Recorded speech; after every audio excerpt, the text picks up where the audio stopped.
22 किसान जथेबंदियां ने सियासी मोर्चा बनाउण मगरों जोगिंदर यादव ने कीते वड्डे खुलासे।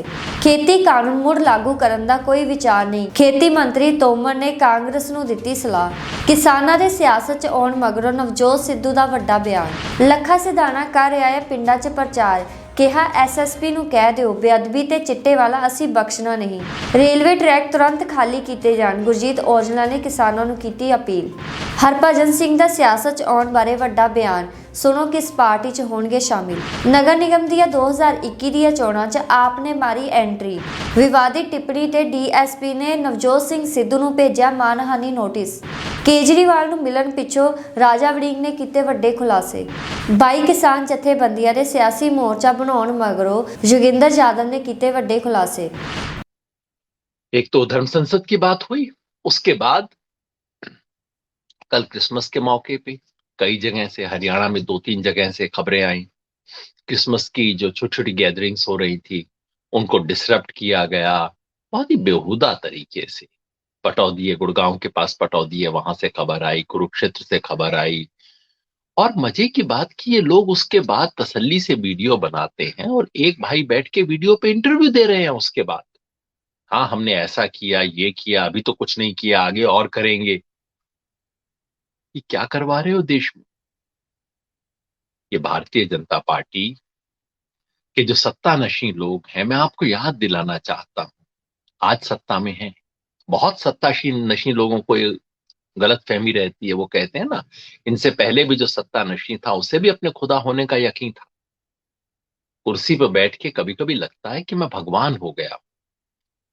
और वहीं अंत समय, सत्ता के अंत समय की घंटी है ये जो अहंकार है। ये अहंकार देश को तोड़ देगा। ये जो अहंकार और सत्ता का गरूर है, ये हमारे देश की बुनियाद पे हमला कर रहा है।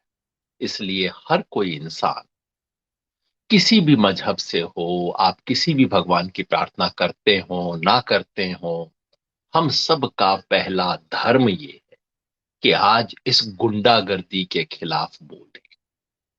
कल वो वहां पे क्रिसमस की सेलिब्रेशन को तोड़ के ऊपर से बैठ के हनुमान चालीसा गा रहे थे। अब हनुमान चालीसा, मुझे मेरे ससुर रोज हनुमान चालीसा का पाठ करते थे, उनके परिवार में वो होता है।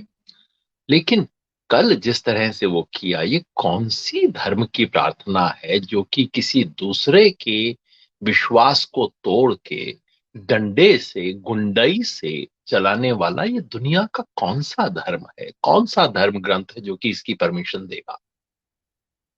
सो हम सबका पहला धर्म यही है कि इस गुंडई का विरोध करें जिस तरीके से हम कर सके। गुड़गांव में कई समय से चीजें हो रही हैं, इसके बारे में कुछ करना होगा। ये जो कहना कि हम तुम्हें पूजा नहीं करने देंगे, अर्चना नहीं करने देंगे, ये कहां से स्वीकार हो सकता है? खैर, आज जो बड़ा मुद्दा मैंने अपने लिए चुना था वो सिर्फ ये नहीं, कल एक दूसरी घटना भी हुई पंजाब में। हमारे किसान आंदोलन के कई सहयोगियों ने, कई वरिष्ठ सहयोगियों ने, राज्यपाल जी जिसमें शामिल हैं, जिनकी हम बहुत इज्जत करते रहे हैं, उन सब लोगों ने मिलके एक पॉलिटिकल मोर्चे की घोषणा की। फिलहाल मोर्चा कहा है पार्टी नहीं, संयुक्त समाज मोर्चा। अब जाहिर है, जब ऐसा नाम दिया जाता है तो कहीं ना कहीं ध्वनि संयुक्त किसान मोर्चा की ध्वनि निकलती है। कहीं ना कहीं ऐसी इच्छा है कि संयुक्त किसान मोर्चा की जो नैतिक आभा बनी है, उसका जो एक माहौल बना है, उसके आधार पे राजनीति में उसे बदला जाए, चुनाव लड़ा जाए।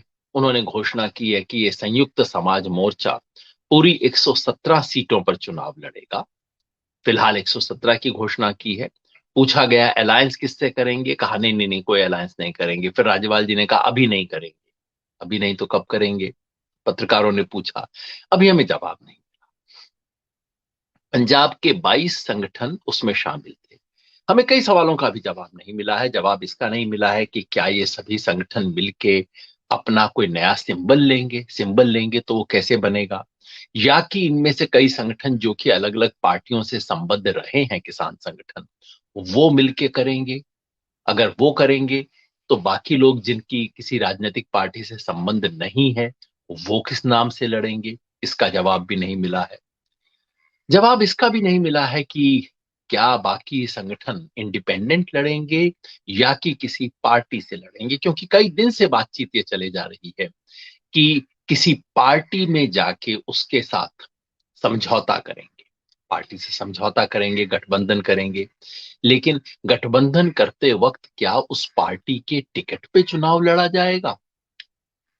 अगर टिकट पे चुनाव लड़ते हैं तो भाई फिर गठबंधन कैसा है? क्योंकि एक बार अगर आप किसी पार्टी के टिकट पे चुनाव लड़ लो तो देश के कानून के हिसाब से आप उस पार्टी के सदस्य हो और पार्टी के नेतृत्व के गुलाम हो। वो पार्टी अगले 5 साल तक जो जो आपको ऑर्डर करेगी वो आपको करना पड़ेगा। तो ये तो गठबंधन नहीं हुआ। इन सब सवालों का अभी जवाब नहीं मिला है। उम्मीद है आने वाले कुछ दिनों में जवाब इसका मिलेगा। कल हमने जब चंडीगढ़ में प्रेस कॉन्फ्रेंस की खबर आई तो जो 9 सदस्यीय कोऑर्डिनेशन कमेटी है उसके 7 सदस्यों ने, 7 का मतलब राज्यपाल जी और गुरनाम सिंह जी को छोड़ के, क्योंकि ये दोनों तो चुनाव की घोषणा कर चुके हैं, इन दोनों को छोड़ के बाकी 7 सदस्यों ने बैठक की और एक बयान जारी किया। बयान में स्पष्ट ये कहा गया था कि पंजाब में हुई इस घोषणा का संयुक्त किसान मोर्चा से कोई संबंध नहीं। ये याद दिलाया गया कि चुनाव में संयुक्त किसान मोर्चे के नाम का इस्तेमाल करना अनुशासनहीनता होगी। संयुक्त किसान मोर्चा ने अपने मंच में स्थिति बना रखी है कि किसी राजनीतिक दल के लिए उस मंच का प्रयोग नहीं किया जाएगा। यह भी कहा गया कि 15 जनवरी को जो बैठक हो रही है उस बैठक में फाइनली डिसाइड किया जाएगा कि ये जो साथी पंजाब में अब चुनाव लड़ने का फैसला कर चुके हैं, जो जो किसान जथेबंदियां, किसान संगठन चुनाव लड़ने का फैसला कर चुके हैं, क्या वो उसके बाद भी संयुक्त किसान मोर्चा में बने रह सकते हैं? ये फैसला कोऑर्डिनेशन कमेटी नहीं कर सकती, बड़ा फैसला है, इसलिए फैसला 15 जनवरी को लिया जाए। जब ये साथ बात सार्वजनिक हुई तो हमारे एक साथी ने कहा कि साहब देखिए, बाकी लोग तो चुनाव का विरोध करते हैं, हम समझ आती है, योगेन जी आप चुनाव का विरोध कैसे करते हो? आप तो राजनीतिक हो।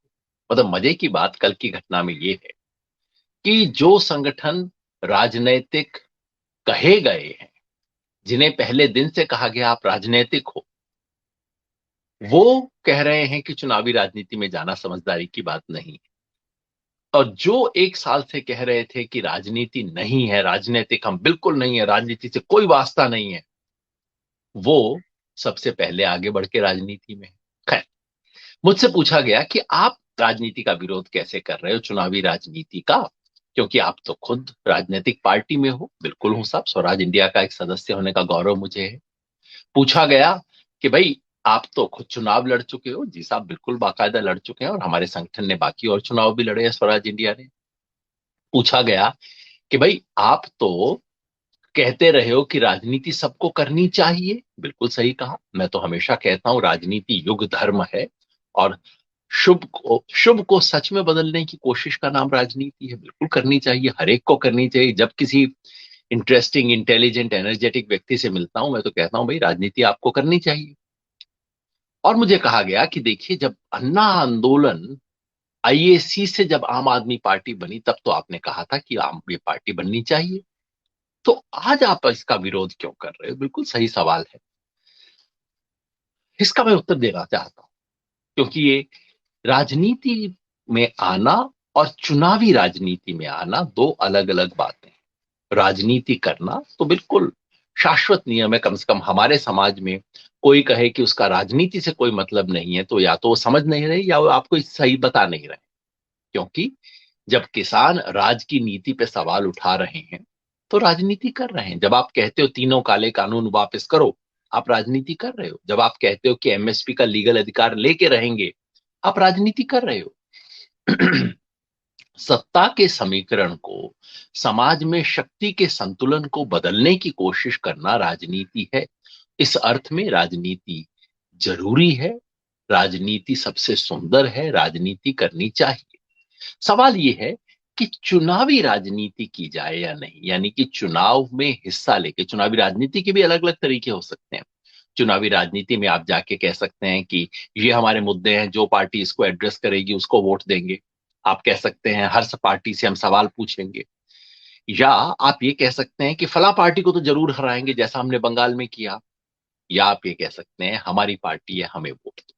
अलग अलग तरह के चुनावी राजनीति में अपनी पार्टी बना के चुनाव में खड़े होना, जनता से वोट मांगना और चुनाव जीतने का प्रयास करना, ये राजनीति का एक हिस्सा हो सकता है। राजनीति में हमेशा हो इसकी जरूरत नहीं है। ਖੇਤੀ ਕਾਨੂੰਨ ਮੁੜ ਲਾਗੂ ਕਰਨ ਦਾ ਕੋਈ ਵਿਚਾਰ ਨਹੀਂ। ਖੇਤੀ ਮੰਤਰੀ ਤੋਮਰ ਨੇ ਕਾਂਗਰਸ ਨੂੰ ਦਿੱਤੀ ਸਲਾਹ। ਕੇਂਦਰੀ ਖੇਤੀਬਾੜੀ ਅਤੇ ਕਿਸਾਨ ਭਲਾਈ ਮੰਤਰੀ ਨਰਿੰਦਰ ਸਿੰਘ ਤੋਮਰ ਨੇ ਸਪਸ਼ਟ ਕੀਤਾ ਹੈ ਕਿ ਖੇਤੀਬਾੜੀ ਸੁਧਾਰ ਕਾਨੂੰਨ ਨੂੰ ਵਾਪਸ ਲਿਆਉਣ ਲਈ ਸਰਕਾਰ ਦਾ ਕੋਈ ਵੀ ਪ੍ਰਸਤਾਵ ਜਾਂ ਵਿਚਾਰ ਨਹੀਂ ਹੈ। ਤੋਮਰ ਨੇ ਕਿਹਾ ਹੈ ਕਿ ਪ੍ਰਧਾਨ ਮੰਤਰੀ ਨਰਿੰਦਰ ਮੋਦੀ ਨੇ ਕਿਸਾਨਾਂ ਦੀ ਇੱਜ਼ਤ ਬਰਕਰਾਰ ਰੱਖਣ ਲਈ ਖੇਤੀਬਾੜੀ ਸੁਧਾਰ ਕਾਨੂੰਨ ਨੂੰ ਵਾਪਸ ਲੈਣ ਦਾ ਫੈਸਲਾ ਕੀਤਾ है। आने वाले कल में कोविड की आहट है, उसको दृष्टिगत रखते हुए बैठक रखी गई है।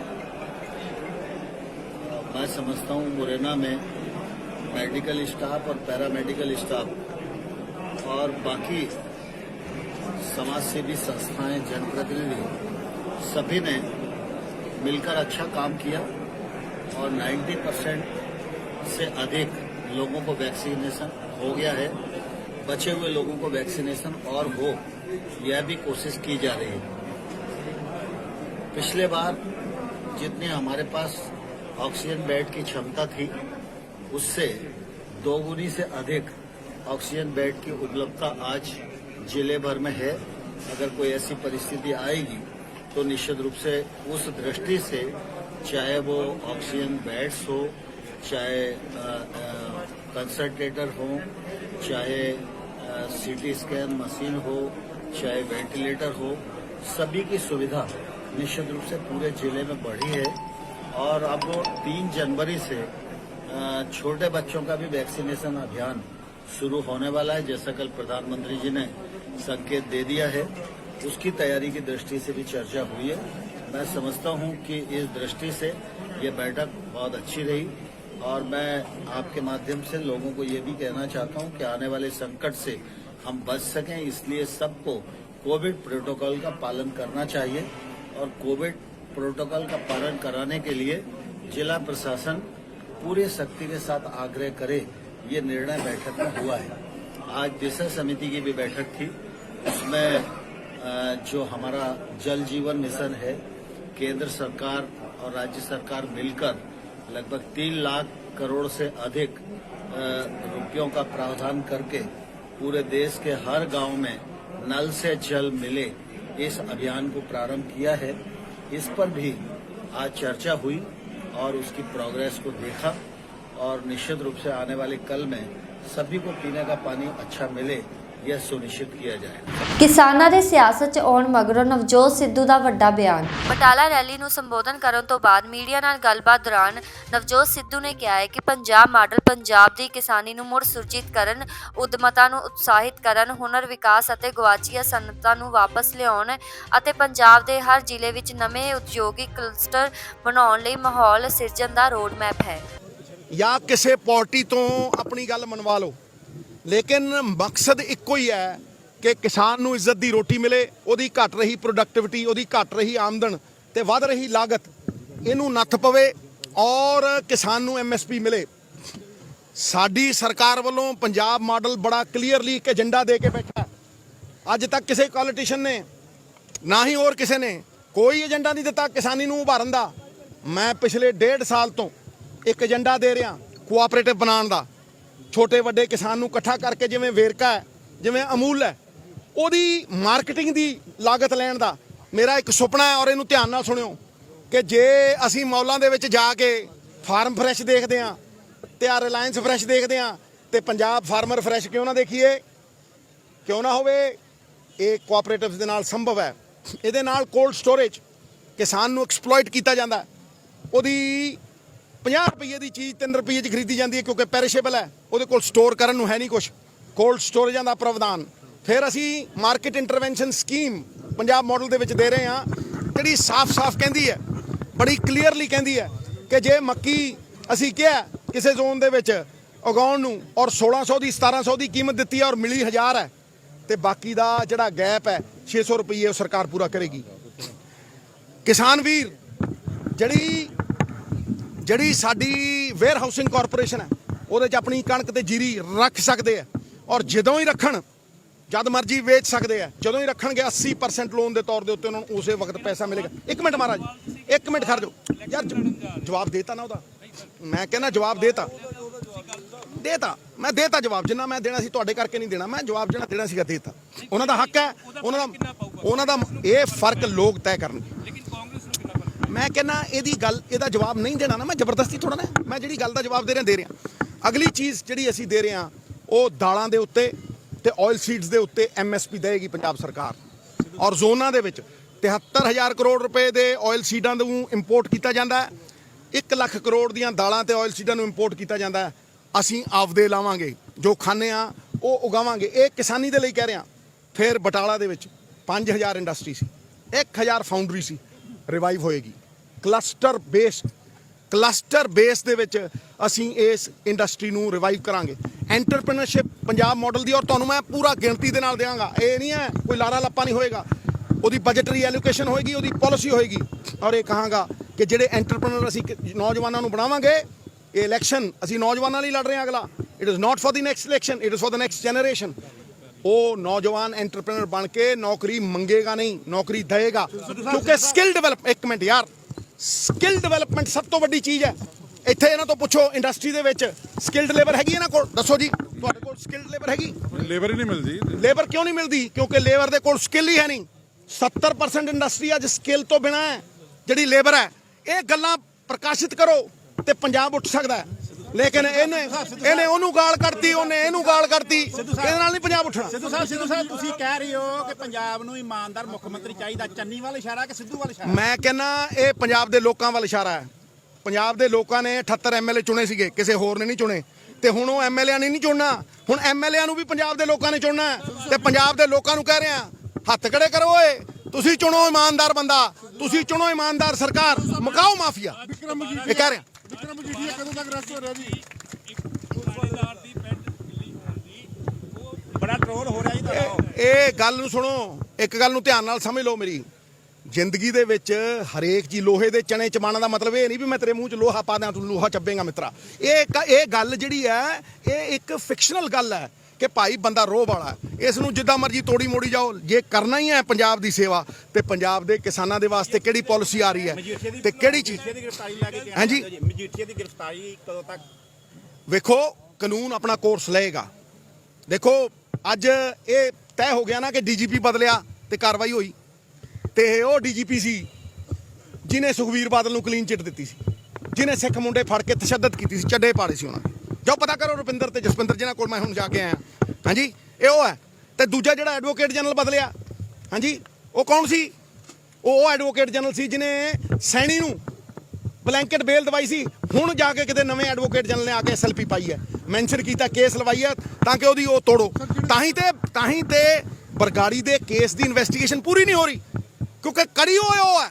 ਕਿਹਦੇ ਪਟੇ ਵੱਜਣਗੇ ਤੇ ਸਿੱਧੂ ਚੈਨ ਨਾ ਬੈਠੇ? ਮੇਰੀ ਗੱਲ ਨੂੰ ਸੁਣੋ, ਜਿਹੜਾ ਗੁਨਾਹਗਾਰ ਹੋਵੇ ਉਹਦੇ ਵੱਜੇ। ਜਿਹੜਾ ਚਿੱਟੇ ਵੇਚਦਾ ਰਿਹਾ ਲਾਲ ਗੱਡੀਆਂ ਦੇ ਵਿੱਚ, ਜਿਹਦੇ 'ਚ ਰਿਪੋਰਟ ਨੇ ਕਿਹਾ, ਇਹ ਮੈਂ ਨਹੀਂ ਕਹਿ ਰਿਹਾ, ਇਹ ਮੇਰੇ ਤੇ ਨਾ ਪਾਈ ਮਿੱਤਰਾ। ਇਹ ਕੌਣ ਕਹਿ ਰਿਹਾ ਪਤਾ? ਇਹ ਹਰਪ੍ਰੀਤ ਸਿੱਧੂ ਕਹਿ ਰਿਹਾ, ਇਹ ਨਿਰੰਜਨ ਸਿੰਘ ਕਹਿ ਰਿਹਾ, ਜਿਹਦੀਆਂ ਬਦਲੀਆਂ ਕਰਵਾਈਆਂ ਇਹ ਉਹ ਕਹਿ ਰਹੇ ਨੇ। ਤੁਸੀਂ ਪਹਿਲਾਂ ਆਪ ਵਾਲੇ ਇਹ ਗੱਲ ਕਹਿੰਦੇ ਰਹੇ, ਜਿਹੜੀ ਤੁਸੀਂ ਕਹਿ ਰਹੇ ਹੋ ਕਿ ਨਸ਼ਾ ਮਕਾਨ ਵਾਲੀ ਗੱਲ, ਹੁਣ ਉਹ ਕਹਿ ਰਹੇ ਕਿ ਸਿਆਸਤ ਨਾਲ ਪ੍ਰੇਰਿਤ ਜਿਹੜੀ। ਨਹੀਂ, ਉਹ ਕਿਉਂ ਕਹਿਣਗੇ? ਕਿਉਂਕਿ ਉਹਨਾਂ ਦੇ ਚੀਫ ਮਿਨਿਸਟਰ ਨੇ ਤਾਂ ਗੋਡਿਆਂ 'ਚ ਪੈ ਕੇ ਮਾਫੀ ਮੰਗ ਲਈ। ਮੈਂ ਮਾਫੀ ਵਾਲੀ ਚਿੱਠੀ ਨਹੀਂ ਦਿੱਤੀ, ਆਈ ਐਮ ਸੌਰੀ ਸਰ। ਤੇ ਦੱਸ, ਹਾਂਜੀ, ਮੇਰੀ ਗੱਲ ਨੂੰ ਸਮਝੋ ਬੜੇ ਧਿਆਨ ਨਾਲ। ਗੱਲਾਂ ਕਹਿ ਕੇ ਚਲੇ ਜਾਣਾ ਇਹ ਬੜੀ ਉਹ ਅਜੀਬ ਜੀ ਗੱਲ ਹੈ। ਮੈਂ ਤੁਹਾਨੂੰ ਆਸ਼ਵਾਸਨ ਦਿੰਦਾ 3 ਚੀਜ਼ਾਂ ਦਾ, ਮੈਂ ਇਹੀ ਤੁਹਾਨੂੰ ਕਹਿਣਾ ਆ।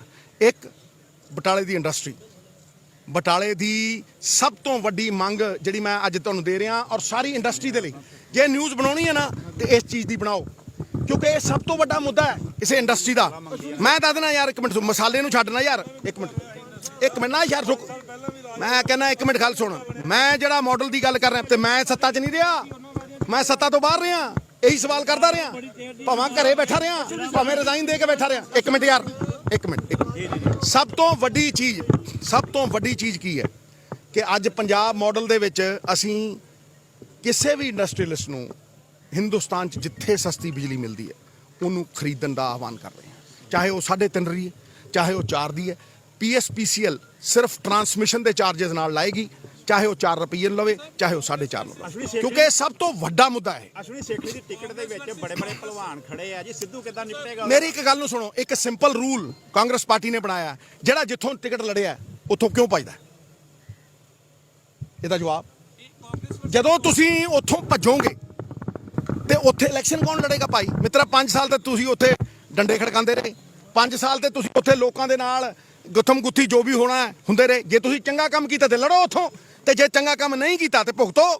ਭੱਜਣਾ ਕਿਉਂ? ਮਰਗਾਬੀਆਂ ਨਹੀਂ ਬਣ ਦੇਣਾ, ਕਬੂਤਰ ਨਹੀਂ ਬਣ ਦੇਣਾ, ਇਹ ਭੱਜਣ ਨਹੀਂ ਦੇਣਾ। ਜਿਹਨੇ ਜਿੱਥੇ ਇਲੈਕਸ਼ਨ ਲੜਿਆ ਉੱਥੇ ਲੜੇ, ਜੇ ਉਹ ਨਹੀਂ ਲੜ ਸਕਦਾ ਕੋਈ ਨਵਾਂ ਬੰਦਾ ਲੜੇ।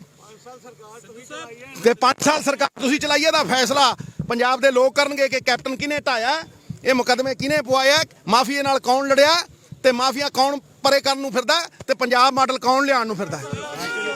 ਆ ਲੈ ਲੱਖਾ ਸਿਧਾਣਾ ਕਰ ਰਿਹਾ ਹੈ ਪਿੰਡਾਂ 'ਚ ਪ੍ਰਚਾਰ, ਕਿਹਾ SSP ਨੂੰ ਕਹਿ ਦਿਓ ਬੇਅਦਬੀ ਤੇ ਚਿੱਟੇ ਵਾਲਾ ਅਸੀਂ ਬਖਸ਼ਣਾ ਨਹੀਂ।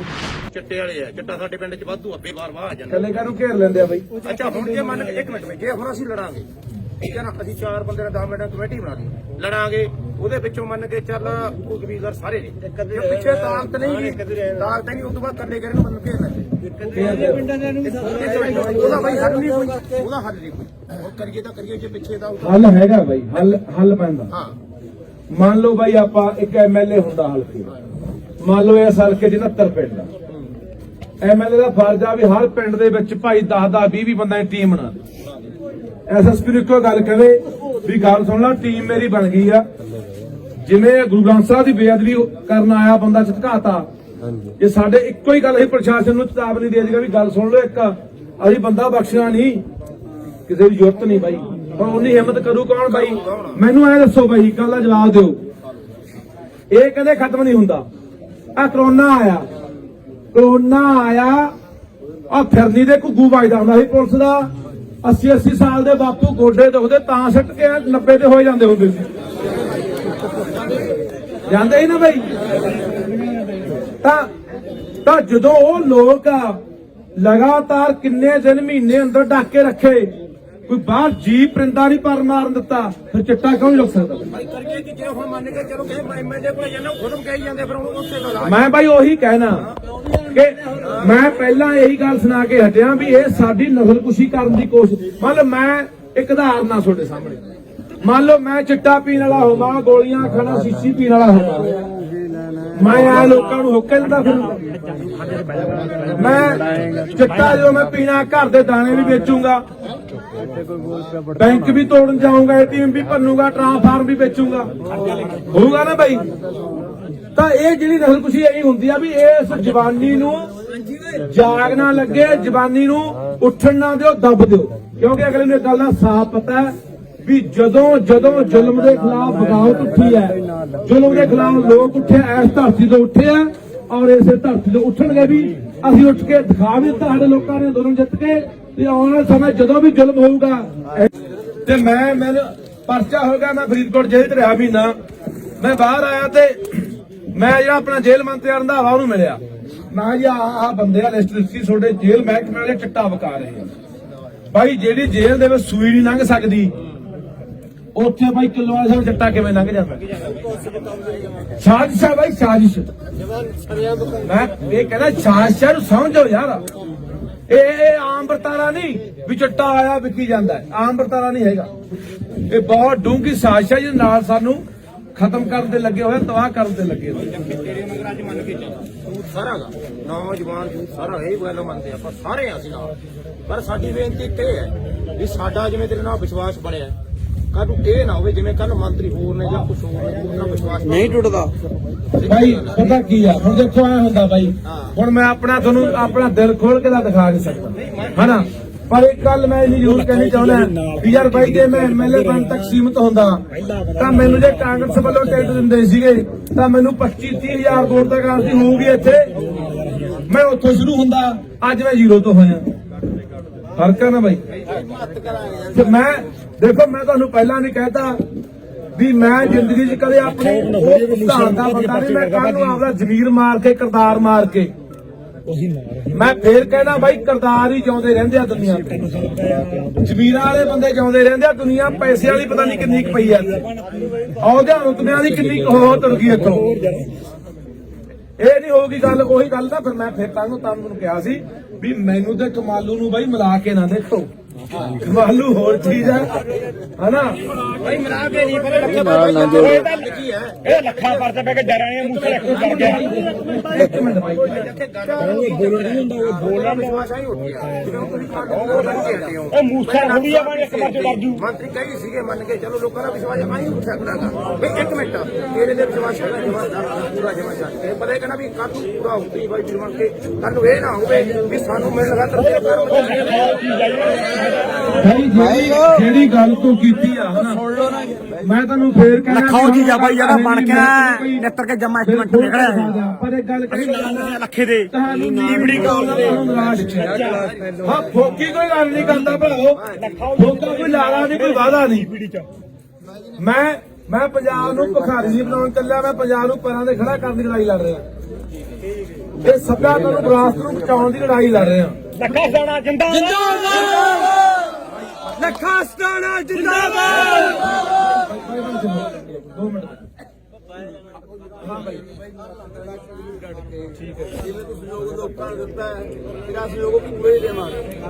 ਨਹੀਂ ਮੈਂ ਤਾਂ ਦੇਖੋ ਮੈਂ ਫੇਰ ਕਹਿਣਾ ਵੀ ਬਾਈ ਜੇ ਧੱਕਾ ਕਰੋਗੇ ਫੇਰ ਪਕਾਰੋਗੇ ਫੇਰ ਪੰਗਾਰੋਗੇ, ਕਦੇ ਨਹੀਂ ਤੁਹਾਡੇ ਨਾਲ ਖੜੂਗਾ। ਧੱਕਾ ਹੁੰਦਾ ਹੋਇਆ ਅੱਧੀ ਰਾਤ ਨੂੰ ਆਵਾਜ਼ ਮਾਰ ਦੋ, ਡਾਂਗ ਲੈ ਕੇ ਵੀ ਖੜ ਜਾਊ। ਲੱਖਾਂ ਸਟਾਣਾ ਜਿੰਦਾਬਾਦ।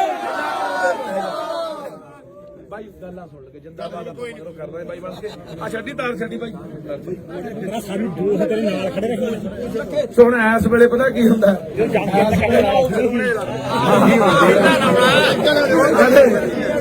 ਕਦੇ ਭਾਈ ਦਿਨੇ ਆਵਾਂਗੇ ਗੱਲਾਂ ਬਾਤਾਂ ਸਾਂਝੀਆਂ ਕਰਾਂਗੇ, ਕੋਈ ਗੱਲ ਨਹੀਂ, ਇਹ ਚੱਲਦਾ ਰਹਿਣਾ। ਇਹ ਆਉਣ ਵਾਲੇ ਦਿਨਾਂ ਵਿੱਚ ਆਪਣੇ ਗੇੜੇ ਲੱਗਦੇ ਰਹਿਣੇ ਆ। ਮੈਂ ਇਹੀ ਕਹਿਣਾ ਬਾਈ ਡਟ ਕੇ ਨਾਲ ਖੜ ਜਾਓ, ਮੋਢੇ ਨਾਲ ਮੋਢਾ ਜੋੜ ਕੇ ਖੜੂਗਾ। ਜਿਵੇਂ ਬਾਈ ਨੇ ਗੱਲ ਕੀਤੀ ਫੋਨ ਨਾਲ ਚੱਕਣ ਵਾਲੀ ਗੱਲ, ਮੇਰੇ ਲਈ ਇਹ ਨਹੀਂ ਹੋਊਗਾ ਵੀ ਆਹ ਹੈ ਮੈਂ ਆਹ ਅੱਗੇ ਆਹ ਪਿੱਛੇ ਆ, ਮੇਰੇ ਸਾਰੇ ਇੱਕੋ ਹੀ ਆ। ਮੈਂ ਤਾਂ ਸਾਡਾ ਵੀ ਵੋਟ ਹੀ ਇਹਨੇ ਪਾਈ ਆ, ਵੋਟ ਹੀ ਇਹਨੇ ਪਾਈ ਆ, ਵੋਟ ਹੀ ਬਰਾਬਰ ਹੈ। ਸੋ ਇਹ ਚੀਜ਼ਾਂ ਦੇ ਵਿੱਚੋਂ ਨਿਕਲਣਾ ਪੈਣਾ, ਤਾਂ ਤੁਹਾਡੇ ਕੋਲੇ ਭਰਾਵੋ ਘੰਟਾ ਸੰਘ ਪਾੜਿਆ, ਮੱਥਾ ਮਾਰਿਆ ਵੀ ਆਪਣੇ ਆਪ ਨੂੰ ਬਦਲੋ, ਆਪਣੇ ਆਪ ਨੂੰ ਬਦਲੋ ਵੀ ਸਮਝ ਆ ਜੇ ਤਾਂ ਕੂਕਦਾ ਫਿਰਦਾ। ਅਖੀਰ ਤੇ ਗੱਲ ਕਰਨ ਲੱਗਾ ਸੁਣ ਲਓ, ਭਾਈ ਦੇਸੇ ਅਕੈਡਮੀ ਨਹੀਂ, ਭਾਈ ਦੇਸਾ ਅਕੈਡਮੀ ਇੱਕ ਮਾਈ ਸਰਕਾਰਨੇ ਕੋਲ ਸਕੂਲ ਆ ਨਾ, ਕੋਈ ਹੋਰ ਸਕੂਲ ਦਾ ਨਾਂ ਹੈ। ਉਹ ਮੈਨੂੰ ਨਾ ਉੱਥੇ ਬੰਦੇ ਮਿਲੇ ਆਪਣੇ, ਕਹਿੰਦੇ ਭਾਈ ਸਾਡੇ ਜਵਾਕਾਂ ਨੂੰ ਸਕੂਲ 'ਚ ਪੰਜਾਬੀ ਨਹੀਂ ਬੋਲਣ ਦਿੰਦੇ। ਠੀਕ ਹੈ, ਤੁਹਾਡੇ ਕੋਲੇ ਬੇਨਤੀ ਕਰਦਾ ਬਾਈ ਇੱਕ ਧਿਆਨ ਦਿਆ ਕਰੋ। ਇਹ ਮੈਂ ਤੁਹਾਨੂੰ ਪਹਿਲਾਂ ਕਿਹਾ ਗੁੱਜਾ ਹਮਲਾ ਹੁੰਦਾ ਹੈ, ਜਿਹੜੀ ਕੌਮ ਦੀ ਬੋਲੀ ਮਰਦੀ ਆ ਉਹਦਾ ਵਜੂਦ ਮਰ ਜਾਂਦਾ ਬਾਈ, ਉਹ ਦੁਨੀਆ ਤੋਂ ਮਿਟ ਜਾਂਦੀ ਹੈ। ਖਿਆਲ ਰੱਖਿਓ, ਮੈਂ ਨਹੀਂ ਕਹਿੰਦਾ ਅੰਗਰੇਜ਼ੀ ਨਾ ਸਿੱਖੋ, ਸਿੱਖ ਲਓ ਬਾਈ, ਪਰ ਆਪਣੀ ਮਾਂ ਬੋਲੀ ਨੂੰ ਤਿਆਗ ਨਾ ਕਰੋ। ਸਕੂਲਾਂ ਦੇ ਵਿੱਚ ਮਗਰ ਜਾਇਆ ਕਰੋ ਵੀ ਜਵਾਕਾਂ ਨੂੰ ਕੀ ਪੜਾਇਆ, ਕੀ ਲਿਖਾਇਆ, ਕੀ ਸਿਖਾਇਆ ਜਾਂਦਾ ਹੈ। ਸਾਡੇ ਜਵਾਕਾਂ ਨੂੰ 59 99 69 89 ਦਾ ਪਤਾ ਹੀ ਨਹੀਂ, ਔਂਕੜ ਦਲੈਂਕੜ ਬਿੰਦੀਆਂ ਟਿੱਪੀਆਂ ਹੁਸ਼ਿਆਰੀਆਂ ਬਿਹਾਰੀਆਂ ਕੀ ਆ ਪਤਾ ਹੀ ਨਹੀਂ। ਹੁਣ ਸਾਡੇ ਆਪਾਂ ਕਹਿ ਦਿੰਦੇ ਆ, ਲੋਕਾਂ ਨੂੰ ਪਤਾ ਕੀ ਭਰਮਾਇਆ ਜਾਂਦਾ ਹੈ, ਯਾਰ ਪੰਜਾਬੀ ਅਨਪੜਾਂ ਦੀ ਜ਼ਬਾਨ ਹੈ, ਪੇਂਡੂਆਂ ਦੀ ਜ਼ਬਾਨ ਹੈ। ਉਹ ਬਾਈ ਸਾਡਾ ਹਰ ਰਿਸ਼ਤਾ ਦੇਖੋ ਕੱਲਾ ਕੱਲਾ ਕਿਵੇਂ ਨਿਖੜਦਾ, ਮਾਮਾ ਮਾਸੜਾ ਚਾਚਾ ਤਾਇਆ ਫੁੱਫੜ ਹੈ, ਠੀਕ ਹੈ ਨਾ ਬਾਈ, ਹੈ ਕਿ ਨਹੀਂ? ਉਧਰ ਮਾਮਾ ਵੀ ਅੰਕਲ ਹੈ, ਫੁੱਫੜ ਵੀ ਅੰਕਲ ਹੈ, ਆ ਬ੍ਰਦਰ ਇਨ ਲਾਅ ਹੈ। ਅੰਗਰੇਜ਼ੀ ਦੇ ਵਿੱਚ ਜੀਜਾ ਵੀ ਬ੍ਰਦਰ ਇਨ ਲਾਅ ਹੈ, ਸਾਲਾ ਵੀ ਬ੍ਰਦਰ ਇਨ ਲਾਅ ਹੈ। ਇਕੱਠੇ ਕਰਦੇ ਨਾ ਪਤਾ ਲੱਗੇ ਵੀ ਇਹ ਜੀਜਾ ਕੇ ਸਾਲਾ ਵਿੱਚ ਹੀ ਘਾਲਾ ਵਾਲਾ ਹੋਈ ਹੈ। ਬੜੀ ਅਮੀਰ ਜ਼ਬਾਨ ਆ, ਬੜੀ ਅਮੀਰ ਜ਼ਬਾਨ ਆ ਯਾਰ ਸਾਡੀ, ਬਹੁਤ ਅਮੀਰ ਜ਼ਬਾਨ। ਮੇਰਾ ਵੀਰ ਆਪਣੇ ਬੱਚਿਆਂ ਦੇ ਪਹਿਰਾ ਦਿਆ ਕਰੋ, ਆਪਣੇ ਜਵਾਕਾਂ ਤੇ। ਮਾਵਾਂ ਭੈਣਾਂ ਨੂੰ ਵੀ ਕਹਿਣਾ ਚਾਹੁੰਦਾ, ਉਹ ਲਾ ਕੇ ਨਾ ਕਾਰਟੂਨ ਫੋਨ ਦੇ ਉੱਤੇ ਬਾਈ ਯਾਰ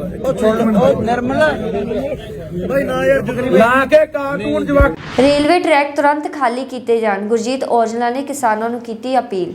ਅੰਮ੍ਰਿਤਸਰ ਲੋਕ ਸਭਾ ਹਲਕੇ ਤੋਂ ਕਾਂਗਰਸ ਪਾਰਟੀ ਦੇ ਪਾਰਲੀਮੈਂਟ ਮੈਂਬਰ ਗੁਰਜੀਤ ਸਿੰਘ ਔਜਲਾ ਨੇ ਅੰਮ੍ਰਿਤਸਰ ਤੋਂ ਜਾਣ ਵਾਲੀਆਂ ਟ੍ਰੇਨਾਂ ਨੂੰ ਰੋਕੇ ਜਾਣ ਦੀ ਸ਼ਬਦਾਂ ਵਿੱਚ ਨਿਖੇਧੀ ਕਰਦਿਆਂ ਰੇਲਵੇ ਟਰੈਕ ਤੇ ਬੈਠੇ ਕਿਸਾਨ ਮਜ਼ਦੂਰ ਸੰਘਰਸ਼ ਕਮੇਟੀ ਪੰਜਾਬ ਦੇ ਅਹੁਦੇਦਾਰਾਂ ਨੂੰ ਪੰਜਾਬ ਅਤੇ ਬਾਰਡਰ ਬੈਲਟ ਦੇ ਲੋਕਾਂ ਦੇ ਵਡੇਰੇ ਹਿੱਤਾਂ ਲਈ ਰੇਲਵੇ ਟਰੈਕ ਤੁਰੰਤ ਖਾਲੀ ਕੀਤੇ ਜਾਣ ਦੀ ਅਪੀਲ ਕੀਤੀ ਹੈ। ਅੰਮ੍ਰਿਤਸਰ ਵਿਖੇ ਜਿਹੜਾ ਰੇਲ ਟਰੈਕ ਰੋਡ ਤੇ ਇੱਕ ਕਿਸਾਨ ਜਥੇਬੰਦੀ ਨੇ ਜਿਹੜਾ ਧਰਨਾ ਲਾਇਆ ਆ, ਮੈਂ ਉਹਨਾਂ ਨੂੰ ਬੇਨਤੀ ਕਰਨੀ ਚਾਹੁੰਦਾ ਹੈ, ਤੁਹਾਡੇ ਰੇਲਾਂ ਰੋਕਣ ਦੇ ਕਾਰਨ ਅੰਮ੍ਰਿਤਸਰ ਦੇ ਵਿੱਚ ਬਹੁਤ ਬੇਚੈਨੀ ਹੈ। ਅੰਮ੍ਰਿਤਸਰ ਕਿਉਂਕਿ ਯਾਤਰੀ ਬਹੁਤ ਆਉਂਦੇ ਨੇ ਹਰਿਮੰਦਰ ਸਾਹਿਬ ਨਤਮਸਤਕ ਹੋਣ ਵਾਸਤੇ, ਕਾਰੋਬਾਰੀ ਬਹੁਤ ਆਉਂਦੇ ਨੇ, ਉਹਦੇ ਨਾਲ ਵਿਦਿਆਰਥੀਆਂ ਦਾ ਆਉਣਾ ਜਾਣਾ ਬਹੁਤ ਮੁਸ਼ਕਲ ਹੈ, ਫੌਜੀ ਭਰਾਵਾਂ ਦਾ ਆਉਣਾ ਜਾਣਾ ਬਹੁਤ ਮੁਸ਼ਕਲ ਹੈ। ਡੇਲੀ ਪੈਸੇਂਜਰ ਜਿਹੜਾ ਸਫ਼ਰ ਕਰਦਾ ਸਵੇਰੇ ਕਾਰੋਬਾਰ ਲਈ ਅੰਬਾਲੇ ਤੱਕ ਜਾਂਦਾ ਔਰ ਸ਼ਾਮ ਨੂੰ ਵਾਪਸ ਆਉਂਦਾ, ਉਹ ਬਹੁਤ ਪਰੇਸ਼ਾਨ ਹੈ। ਜਿਹੜੇ ਰਿਸ਼ਤੇਦਾਰ ਭੈਣ ਭਰਾ ਜਿਹੜੇ ਥੋੜੇ ਪੈਸਿਆਂ 'ਚ ਸਫ਼ਰ ਕਰਨਾ ਚਾਹੁੰਦੇ ਨੇ, ਜਿਹੜੇ ਬਹੁਤੇ ਮਹਿੰਗੇ ਪੈਸਿਆਂ 'ਚ ਸਫ਼ਰ ਨਹੀਂ ਕਰ ਸਕਦੇ, ਉਹਨਾਂ ਦੀ ਦੁੱਖ ਸੁੱਖ ਦੇ ਵਿੱਚ ਪਹੁੰਚਣਾ ਵੀ ਔਖਾ ਹੋਇਆ ਪਿਆ ਆ। ਟ੍ਰੇਨਾਂ ਸਾਰੀਆਂ ਬੰਦ ਨੇ। ਮੈਂ ਬੇਨਤੀ ਕਰਨੀ ਚਾਹੁੰਦਾ, ਕਿਰਪਾ ਕਰਕੇ ਇਹ ਧਰਨਾ ਸਮਾਪਤ ਕਰ ਦਿਓ। 32 ਕਿਸਾਨ ਜਥੇਬੰਦੀਆਂ ਨੇ ਜਦੋਂ ਧਰਨਾ ਦਿੱਤਾ ਸੀ, ਉਹਦੇ ਨਾਲ ਸਾਰਾ ਅੰਮ੍ਰਿਤਸਰ ਤੁਹਾਡੇ ਨਾਲ ਚੱਲਿਆ ਸੀ, ਤਰਨਤਾਰਨ ਜ਼ਿਲ੍ਹਾ ਚੱਲਿਆ ਸੀ, ਗੁਰਦਾਸਪੁਰ ਚੱਲਿਆ ਸੀ, ਪਰ ਅੱਜ ਆਲਮ ਇਹ ਬਣ ਗਿਆ ਤੁਹਾਡੇ ਰੇਲਾਂ ਰੋਕਣ ਦੇ ਕਾਰਨ। ਕਿਉਂਕਿ ਪਿਛਲੇ ਵਾਰੀ ਜਦੋਂ ਤੁਸੀਂ ਰੇਲਾਂ ਰੋਕੀਆਂ ਸੀ, ਸਭ ਤੋਂ ਬਾਅਦ ਚ ਤੁਸੀਂ ਟਰੈਕ ਖਾਲੀ ਕੀਤੇ ਸੀ, ਉਦੋਂ ਵੀ ਮਹਿੰਗੇ ਭਾਅ ਦੀ ਸਾਨੂੰ ਡਾਇਆ ਤੇ ਯੂਰੀਆ ਜਿਹੜੀ ਆ ਜਾ ਕੇ ਬਠਿੰਡੇ ਤੋਂ ਟਰਾਲੀਆਂ ਰਾਹੀਂ ਜ਼ਿਮੀਂਦਾਰਾਂ ਨੇ ਲਿਆਂਦੀਆਂ, ਟਰੱਕਾਂ ਰਾਹੀਂ ਜ਼ਿਮੀਂਦਾਰਾਂ ਨੇ ਲਿਆਂਦੀਆਂ। ਹੁਣ ਵੀ ਉਹੀ ਹਾਲਤ ਹੈ, ਯੂਰੀਆ ਦੀ ਇਸ ਵੇਲੇ ਲੋੜ ਆ, ਕਿੱਲਤ ਆ, ਪਰ ਤੁਸੀਂ ਟ੍ਰੇਨਾਂ ਨਹੀਂ ਚੱਲਣ ਦੇ ਰਹੇ। ਬੜੇ ਦੁੱਖ ਦੀ ਗੱਲ ਹੈ। ਜਿਹੜੇ ਸਮਝੌਤੇ ਹੋਏ 32 ਕਿਸਾਨ ਜਥੇਬੰਦੀਆਂ ਵੱਲੋਂ, ਉਹ ਸਮਝੌਤੇ ਕੇਂਦਰ ਦੇ ਨਾਲ ਹੋ ਚੁੱਕੇ ਨੇ, ਸਾਰੇ ਉਹਨਾਂ ਨਾਲ ਸਹਿਮਤ ਹੋ ਗਏ, ਉੱਥੋਂ ਉੱਠ ਕੇ ਵਾਪਸ ਤੁਸੀਂ ਘਰਾਂ ਨੂੰ ਆਏ ਜੇ। ਹੁਣ ਜੇ ਕੋਈ ਤੁਹਾਡਾ ਮੁਕਾਲਤਾ ਸਰਕਾਰ ਨਾਲ ਹੈਗਾ, ਬੇਸ਼ੱਕ ਦੀ ਚੰਡੀਗੜ੍ਹ ਧਰਨਾ ਲਾਓ, ਸੀਐਮ ਨੂੰ ਘੇਰੋ, ਜੋ ਤੁਹਾਡਾ ਜੀ ਕਰਦਾ ਸਰਕਾਰ ਦੇ ਵਿਰੁੱਧ ਕਰੋ, ਪਰ ਕਿਰਪਾ ਕਰਕੇ ਰੇਲ ਜਿਹੜੀਆਂ ਨੇ ਸਾਡੇ ਅੰਮ੍ਰਿਤਸਰ ਦੀਆਂ ਨਾ ਰੋਕੀਆਂ ਜਾਵੇ। ਅਸੀਂ ਬਾਰਡਰ ਤੇ ਅੱਗੇ ਹੀ ਆ, ਸਾਡੇ ਕੋਲ ਕਾਰੋਬਾਰ ਵੈਸੇ ਹੀ ਸਾਡੇ ਲੋਕਾਂ ਕੋਲ ਕੋਈ ਨਹੀਂ ਹੈਗਾ। ਕਰੋਨਾ ਦੀ ਮਹਾਮਾਰੀ ਕਰਕੇ ਬਹੁਤ ਹੀ ਬੁਰੇ ਹਾਲਤ ਹੈ, ਖਾਸ ਕਰ ਜਿਹੜਾ ਵਿਚਾਰਾ ਰਿਕਸ਼ਾ ਚਲਾਉਂਦਾ, 3 ਵੀਲਰ ਚਲਾਉਂਦਾ, ਟੈਕਸੀ ਚਲਾਉਂਦਾ, ਉਹਨਾਂ ਦੀ ਹਾਲਤ ਕਿਤੇ ਜਾ ਕੇ ਪੁੱਛੋ ਹਾਲਤ ਕੀ ਹੈ। ਮੈਂ ਇੱਕ ਬੇਨਤੀ ਕਰੂੰਗਾ, ਕਿਰਪਾ ਕਰਕੇ ਇਹ ਕੰਮ ਨਾ ਕਰੋ। ਇਹ ਸਾਡੇ ਹਿੱਤ 'ਚ ਨਹੀਂਗਾ, ਅੰਮ੍ਰਿਤਸਰ ਦੇ ਹਿੱਤ 'ਚ ਨਹੀਂਗਾ। ਤੁਹਾਡੀ ਲੜਾਈ ਕੇਂਦਰ ਨਾਲ ਹੋ ਸਕਦੀ ਹੈ, ਤੁਹਾਡੀ ਲੜਾਈ ਸਟੇਟ ਨਾਲ ਹੋ ਸਕਦੀ ਹੈ। ਕਿਰਪਾ ਕਰਕੇ ਕੇਂਦਰ ਦੇ ਜਾ ਕੇ ਧਰਨਾ ਦਿਓ, ਜੋ ਮਰਜ਼ੀ ਕਰੋ ਤੁਸੀਂ, ਪੰਜਾਬ 'ਚ ਜੋ ਮਰਜ਼ੀ ਕਰੋ, ਪਰ ਕਿਰਪਾ ਕਰਕੇ ਅੰਮ੍ਰਿਤਸਰ ਤੇ ਰਹਿਮ ਕਰਿਆ ਕਰੋ। ਅੰਮ੍ਰਿਤਸਰ ਦੀਆਂ ਬਾਰ-ਬਾਰ ਰੇਲਾਂ ਰੋਕ ਕੇ ਸਾਡਾ ਜੀਣਾ ਮੁਹਾਰ ਨਾ ਕਰੋ। ਲੋਕ ਬਹੁਤ ਪਰੇਸ਼ਾਨ ਨੇ, ਲੋਕਾਂ ਦੇ ਕਾਰੋਬਾਰਾਂ ਦੇ ਉੱਤੇ ਹਜ਼ਾਰਾਂ ਲੱਖਾਂ ਕਰੋੜਾਂ ਰੁਪਈਆਂ ਦੇ ਕਰਜ਼ੇ ਚੜ ਗਏ ਨੇ, ਉਹਨਾਂ ਦੀਆਂ ਕਿਸ਼ਤਾਂ ਟੁੱਟਣ ਕਰਕੇ ਵਿਚਾਰੇ ਬਹੁਤ ਮਾੜੀ ਹਾਲਤ 'ਚੋਂ ਗੁਜ਼ਰ ਰਹੇ ਨੇ। ਮੈਂ ਤੁਹਾਨੂੰ ਪੁਰਜ਼ੋਰ ਅਪੀਲ ਕਰਦਾ, ਕਿਰਪਾ ਕਰਕੇ ਇਹ ਲੋਕਾਂ ਨੂੰ, ਅੰਮ੍ਰਿਤਸਰ ਵਾਲੇ ਵਾਸੀਆਂ ਨੂੰ ਵੇਖਦੇ ਹੋਏ ਇਹ ਧਰਨਾ ਤੁਰੰਤ ਜਿਹੜਾ ਆ ਉਹ ਵਾਪਸ ਲਓ। ਤੇ ਮੈਂ ਸਰਕਾਰ ਨੂੰ ਬੇਨਤੀ ਕਰੂੰਗਾ, ਇੰਟਰਮੇਨ ਕਰਕੇ ਕਿਸੇ ਵੀ ਤਰੀਕੇ ਦੇ ਨਾਲ, ਹਰ ਹੀਲੇ ਦੇ ਨਾਲ ਇਹ ਜਿਹੜੇ ਟਰੈਕ ਨੇ ਇਹਨਾਂ ਨੂੰ ਵਿਹਲਿਆ ਕਰਾਓ। ਗੁਰੂ ਨਗਰੀ ਦੇ ਵਿੱਚ ਜਿਹੜਾ ਯਾਤਰੀ ਆ, ਕਿਉਂਕਿ ਕ੍ਰਿਸਮਸ ਲੰਘੀ ਹੈ, ਲੋਕਾਂ ਨੇ ਸ਼ੁਭ ਦਿਹਾੜਾਂ ਦੇ ਦਿਨ ਚੱਲ ਰਹੇ ਨੇ, 4 ਸਾਹਿਬਜ਼ਾਦਿਆਂ ਦਾ ਸ਼ਹੀਦੀ ਦਿਹਾੜਾ ਲੰਘਿਆ ਆ, ਗਾਂ ਗੁਰਪੁਰਬ ਆਉਣ ਵਾਲੇ ਨੇ। ਮੈਂ ਬੇਨਤੀ ਕਰੂੰ, ਨਵਾਂ ਸਾਲ ਆਉਣ ਵਾਲਾ ਆ, ਇਹ ਜਿਹੜਾ ਧਰਨਾ ਆ ਇਹ ਤੁਰੰਤ ਕਿਸਾਨ ਜਥੇਬੰਦੀਆਂ ਸਮਾਪਤ ਕਰਨ ਤੇ ਸਰਕਾਰ ਇਹ ਟਰੈਕ ਜਿਹੜੇ ਹਰ ਹੀਲੇ ਖਾਲੀ ਕਰਾ ਕੇ ਦੇਵੇ। ਧੰਨਵਾਦ। ਹਰਭਜਨ ਸਿੰਘ ਦਾ ਸਿਆਸਤ 'ਚ ਆਉਣ ਬਾਰੇ ਵੱਡਾ ਬਿਆਨ, ਸੁਣੋ ਕਿਸ ਪਾਰਟੀ 'ਚ ਹੋਣਗੇ ਸ਼ਾਮਿਲ। ਕ੍ਰਿਕਟਰ ਹਰਭਜਨ ਸਿੰਘ ਨੇ ਬੀਤੇ ਦਿਨ ਕ੍ਰਿਕਟ ਦੇ ਸਾਰੇ ਫਾਰਮੈਟਾਂ ਤੋਂ ਸੰਨਿਆਸ ਲੈਣ ਦਾ ਐਲਾਨ ਕਰ ਦਿੱਤਾ। ਇਸ ਦੇ ਨਾਲ ਹੀ ਇੱਕ ਵਾਰ ਫਿਰ ਇਹ ਚਰਚਾ ਵੀ ਸ਼ੁਰੂ ਹੋ ਗਈ ਕਿ ਹਰਭਜਨ ਸਿੰਘ ਰਾਜਨੀਤੀ 'ਚ ਕਦਮ ਰੱਖਣ ਜਾ ਰਹੇ ਹਨ। ਕੁਝ ਦਿਨ ਪਹਿਲਾਂ ਹਰਭਜਨ ਸਿੰਘ ਨੇ ਪੰਜਾਬ ਕਾਂਗਰਸ ਦੇ ਪ੍ਰਧਾਨ ਨਵਜੋਤ ਸਿੱਧੂ ਨਾਲ ਵੀ ਮੁਲਾਕਾਤ ਕੀਤੀ ਸੀ। ਅੱਜ ਜਦੋਂ ਜਲੰਧਰ 'ਚ ਮੀਡੀਆ ਵਾਲਿਆਂ ਨੇ ਇਸ ਸਬੰਧ 'ਚ ਪੁੱਛਿਆ ਤਾਂ ਉਹਨਾਂ ਨੇ ਕਿਹਾ ਕਿ ਮੈਂ ਅਜੇ ਇਸ ਬਾਰੇ ਕੁਝ ਨਹੀਂ ਸੋਚਿਆ, ਮੈਨੂੰ ਵੱਖ-ਵੱਖ ਪਾਰਟੀਆਂ ਤੋਂ ਸ਼ਾਮਿਲ ਹੋਣ ਦੇ ਆਫਰ ਮਿਲੇ ਹਨ। ਮੈਂ ਨਵਜੋਤ ਸਿੰਘ ਸਿੱਧੂ ਨੇ ਇੱਕ ਕ੍ਰਿਕਟਰ ਵਜੋਂ ਮਿਲਿਆ ਸੀ। ਨਹੀਂ, ਮੈਂ ਉਹਨਾਂ ਨਾਲ ਕੈਜੂਅਲ ਇੱਕ ਮੀਟਿੰਗ ਸੀ, ਮੈਂ ਚੰਡੀਗੜ੍ਹ ਸੀ, ਉਹ ਵੀ ਚੰਡੀਗੜ੍ਹ ਸੀ, ਮੈਂ ਉਹਨਾਂ ਨੂੰ ਬਤੌਰ ਕ੍ਰਿਕਟਰ ਮਿਲਿਆ ਸੀ। ਓਬਵੀਅਸਲੀ ਮੇਰੇ ਹੋਰ ਵੀ ਬੜੇ ਜਾਣਕਾਰ ਆ, ਚਾਹੇ ਉਹ ਬੀਜੇਪੀ ਪਾਰਟੀ ਹੋਵੇ ਜਾਂ ਫਿਰ ਕਾਂਗਰਸ ਪਾਰਟੀ ਹੋਵੇ, ਆਪ ਹੋਵੇ, ਸਾਰੀ ਪਾਰਟੀ ਦੇ ਜਿਹੜੇ ਲੋਕ ਹੈ ਮੇਰੇ ਜਾਣਕਾਰ ਹੈਗੇ ਆ। ਬਟ ਅੱਜ ਕੱਲ੍ਹ ਕਿਉਂਕਿ ਚੁਣਾਵ ਦਾ ਸਮੇਂ, ਜਿਹਦੇ ਨਾਲ ਫੋਟੋ ਖਿੱਚੀ ਜਾਏਗੀ ਲੱਗੇਗਾ ਕਿ ਮੈਂ ਉਸ ਪਾਸੇ ਜਾ ਰਿਹਾ, ਪਰ ਮੈਂ ਤੁਹਾਨੂੰ ਫਿਰ ਕਹਿ ਰਿਹਾ ਕਿ ਜਿਸ ਪਾਸੇ ਵੀ ਮੈਂ ਜਾਵਾਂਗਾ, ਅਗਰ ਗਿਆ ਤੇ ਤੁਹਾਨੂੰ ਦੱਸ ਕੇ ਜਾਵਾਂਗਾ, ਕਿਉਂਕਿ ਉਹਦੇ ਵਿੱਚ ਕੋਈ ਲੁਕਾਉਣ ਵਾਲੀ ਗੱਲ ਨਹੀਂ ਹੈ, ਕਿਉਂਕਿ ਲੁਕ ਕੇ ਕੋਈ ਕੰਮ ਨਹੀਂ ਹੁੰਦਾ। ਔਰ ਅਗਰ ਮੈਂ ਕੋਈ ਕੰਮ ਕਰਾਂਗਾ, ਖੁੱਲ੍ਹੇਆਮ ਕਰਾਂਗਾ, ਔਰ ਮੈਂ ਉਹ ਤਦ ਹੀ ਕਰਾਂਗਾ ਜਦੋਂ ਮੈਨੂੰ ਲੱਗਦਾ ਕਿ ਮੈਂ 100% ਉਸ ਕੰਮ ਲਈ ਕਮਿਟਡ ਹੋ ਕੇ ਕੰਮ ਕਰ ਸਕਦਾ। ਪੰਜਾਬ ਦੀ ਰਾਜਨੀਤੀ ਬਾਰੇ ਤੁਸੀਂ ਕਿਹੜਾ ਦੱਸੋ, ਜਿਹੜਾ ਮਾਹੌਲ ਚੱਲਦਾ ਪਿਆ? ਦੇਖੋ ਜੀ, ਰਾਜਨੀਤੀ ਬੜਾ ਵੱਡਾ ਸਬਜੈਕਟ ਹੈ, ਉਹਦੇ ਬਾਰੇ ਹਰ ਰੋਜ਼ ਨਵੀਂ ਚੀਜ਼ਾਂ ਹੋ ਰਹੀਆਂ, ਤੇ ਮੈਂ ਹਲੇ ਫਿਲਹਾਲ ਰਾਜਨੀਤੀ ਦੇ ਵਿੱਚ ਨਹੀਂ ਹੈ। I'll rather stick to what I'm good at, which is cricket। ਹਾਲ ਹੁਣ ਤਾਂ ਮੈਂ ਉਹ ਵੀ ਛੱਡ ਦਿੱਤੀ ਹੈ, ਬਟ ਰਾਜਨੀਤੀ ਬਾਰੇ ਮੈਨੂੰ ਹਲੇ ਤੁਸੀਂ ਨਾ ਪੁੱਛੋ ਤਾਂ ਜ਼ਿਆਦਾ ਬੈਟਰ, ਕਿਉਂਕਿ ਮੈਨੂੰ ਜ਼ਿਆਦਾ, ਮੈਂ ਰਾਜਨੀਤੀ ਬਾਰੇ ਗੱਲ ਹਲੇ ਕਰਨਾ ਨਹੀਂ। ਜੇ ਰਾਜਨੀਤੀ 'ਚ ਨਹੀਂ ਜਾਣਾ ਤਾਂ ਫਿਰ ਅੱਗੇ ਕੀ ਪਲਾਨ ਹੈ? ਕ੍ਰਿਕਟ ਦੇ ਵਿੱਚ ਬੜਾ ਕੁਛ ਹੈ ਜੀ। I have got a couple of offers from IPL teams to join them as mentor। Mentor ਕਰ ਸਕਦਾ, ਕਮੈਂਟਰੀ ਕਰ ਸਕਦਾ। I can spend lot of time with my family which is more precious than working anywhere else. ਪਿਛਲੇ 20 ਸਾਲਾਂ ਤੋਂ ਮੈਂ ਆਪਣੇ ਘਰਦਿਆਂ ਨੂੰ ਟਾਈਮ ਨਹੀਂ ਦਿੱਤਾ ਹੈਗਾ। ਆਈ ਥਿੰਕ ਸਭ ਤੋਂ ਜਿਹੜੀ ਵਧੀਆ ਚੀਜ਼ ਇਹ ਹੋ ਸਕਦੀ ਕਿ I look forward to spend a lot of time with my family at home and with my friends. You know, I've never seen them from last 25 years. I've not met them properly. So this is my time to catch up with all of them.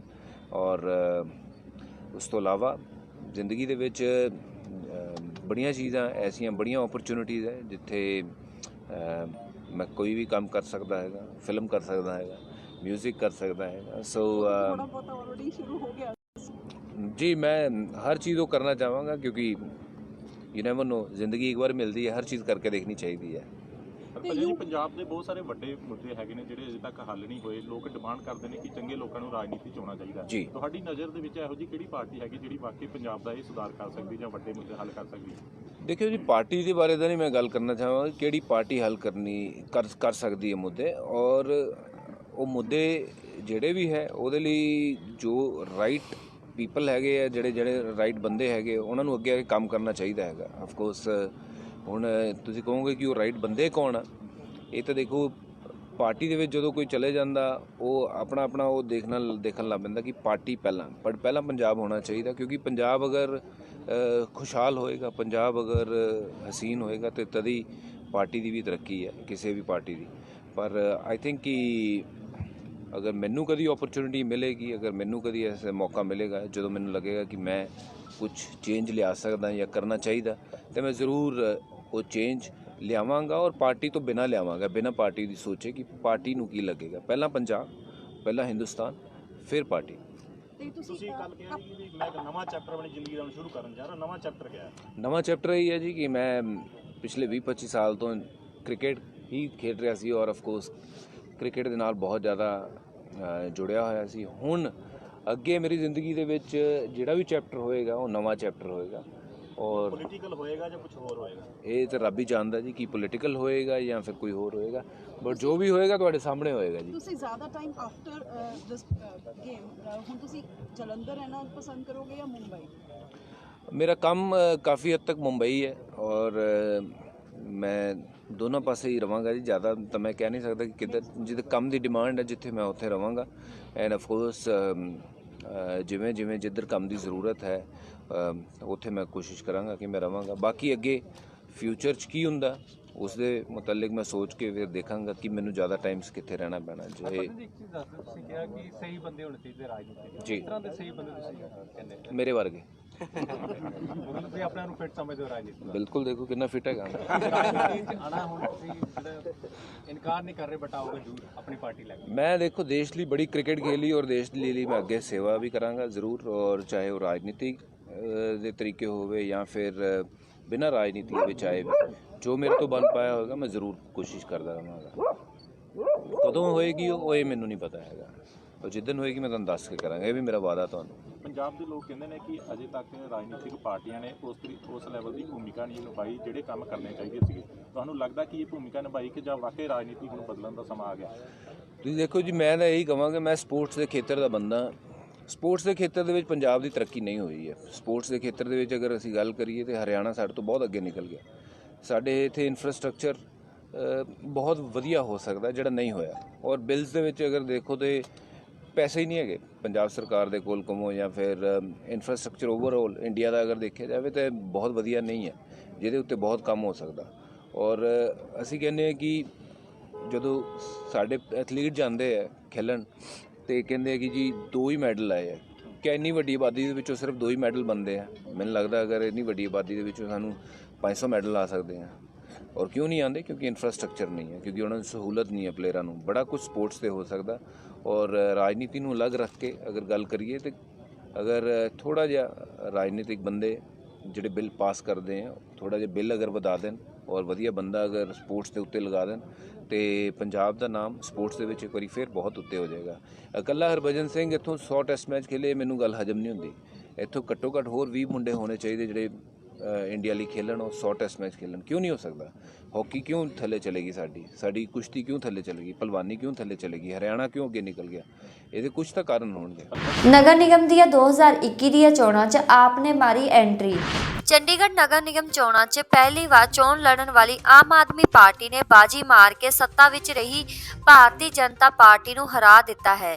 ਆਪ ਨੇ ਧਮਾਕੇਦਾਰ entry ਕਰਕੇ ਪਹਿਲੀ ਵਾਰ ਚੋਣ ਲੜਦਿਆਂ 14 ਸੀਟਾਂ ਜਿੱਤੀਆਂ ਸਨ। ਭਾਜਪਾ ਨੂੰ ਸਿਰਫ 12 ਸੀਟਾਂ ਮਿਲੀਆਂ ਹਨ। ਕਾਂਗਰਸ ਸਿਰਫ 8 ਹੀ ਸੀਟਾਂ ਜਿੱਤ ਸਕੀ ਹੈ। ਸ਼੍ਰੋਮਣੀ ਅਕਾਲੀ ਦਲ ਨੂੰ ਸਿਰਫ 1 ਹੀ ਸੀਟ ਮਿਲੀ ਹੈ। ਇਸ ਤਰ੍ਹਾਂ 35 ਵਾਰਡਾਂ ਵਾਲੀ ਨਗਰ ਨਿਗਮ ਵਿੱਚ ਕਿਸੇ ਵੀ ਪਾਰਟੀ ਨੂੰ ਬਹੁਮਤ ਨਹੀਂ ਮਿਲਿਆ ਹੈ। ਬਹੁਮਤ ਲਈ 19 ਸੀਟਾਂ ਦੀ ਲੋੜ ਸੀ। ਮੇਅਰ ਵੀ ਬੀਜੇਪੀ ਦਾ ਸੀ, ਗਵਰਨਰ ਸਾਹਿਬ ਜਿਹੜੇ ਕਿ ਚੰਡੀਗੜ੍ਹ ਦੇ ਪ੍ਰਸ਼ਾਸਕ ਹੁੰਦੇ ਨੇ ਉਹ ਵੀ ਬੀਜੇਪੀ ਦੇ ਨੇ, ਉੱਪਰ ਸੈਂਟਰ ਦੇ ਵਿੱਚ ਮੋਦੀ ਸਾਹਿਬ ਬੀਜੇਪੀ ਤੋਂ ਨੇ। ਇਹਦੇ ਬਾਵਜੂਦ ਵੀ ਮੇਅਰ ਸਾਹਿਬ ਵੀ ਹਾਰੇ, ਖੁਦ ਡਿਪਟੀ ਮੇਅਰ ਵੀ ਹਾਰੇ ਔਰ ਮਹਿਲਾ ਵਿੰਗ ਦੇ ਪ੍ਰਧਾਨ ਵੀ ਹਾਰੇ। ਤਾਂ ਇੱਥੋਂ ਇਹ ਸਿੱਧ ਹੁੰਦਾ ਹੈ ਕਿ ਲੋਕਤੰਤਰ ਦੇ ਵਿੱਚ ਲੋਕ ਵੱਡੇ ਹੁੰਦੇ ਨੇ, ਲੀਡਰ ਵੱਡੇ ਨਹੀਂ ਹੁੰਦੇ। ਸਾਬਤ ਕਰਤਾ ਚੰਡੀਗੜ੍ਹ ਵਾਲਿਆਂ ਨੇ ਅੱਜ। ਮੈਂ ਮੁਬਾਰਕਾਂ ਦੇਣੀਆਂ ਚਾਹੁੰਦਾ ਸਾਡੀ ਟੀਮ ਨੂੰ, ਸਾਰੀ ਨੂੰ, ਜਿਨ੍ਹਾਂ ਨੇ ਮਿਹਨਤ ਕੀਤੀ ਔਰ ਪੰਜਾਬ ਤਾਂ ਪਹਿਲਾਂ ਹੀ ਮਨ ਬਣਾਈ ਬੈਠਾ ਹੈ ਕਿ ਅਸੀਂ ਇਹ ਰਵਾਇਤੀ ਪਾਰਟੀਆਂ ਤੋਂ ਦੁਖੀ ਹਾਂ। ਸਿਟੀ ਬਿਊਟੀਫੁਲ ਨੇ ਅੱਜ ਇਹ ਸਾਬਤ ਕਰਤਾ ਕਿ ਲੋਕ ਜਿਹੜੇ ਆ ਉਹ ਡਿਵੈਲਪਮੈਂਟ ਦੀ ਰਾਜਨੀਤੀ ਨੂੰ ਪਸੰਦ ਕਰਦੇ ਹਨ। ਚੰਡੀਗੜ੍ਹ ਦੇ ਲੋਕਾਂ ਨੂੰ ਮੈਂ ਵਧਾਈ ਦਿੰਦਾ। ਅੱਜ ਇੱਕ ਐਸੀ ਸ਼ਖਸੀਅਤ ਸਾਨੂੰ ਜੁਆਇਨ ਕਰ ਰਹੀ ਹੈ, ਸਾਡੇ ਪਰਿਵਾਰ ਦੇ ਵਿੱਚ ਆ ਰਹੇ ਨੇ,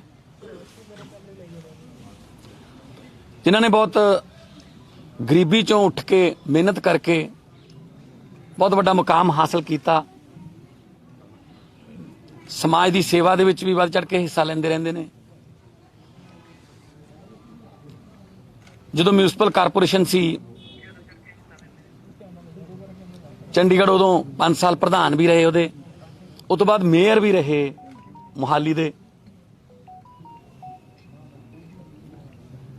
ਮੋਹਾਲੀ ਦੀ ਮਿਊਨਿਸਪਲ ਕਾਰਪੋਰੇਸ਼ਨ ਦੇ ਪ੍ਰਧਾਨ ਤੇ ਮੋਹਾਲੀ ਦੇ ਮੇਅਰ ਰਹੇ।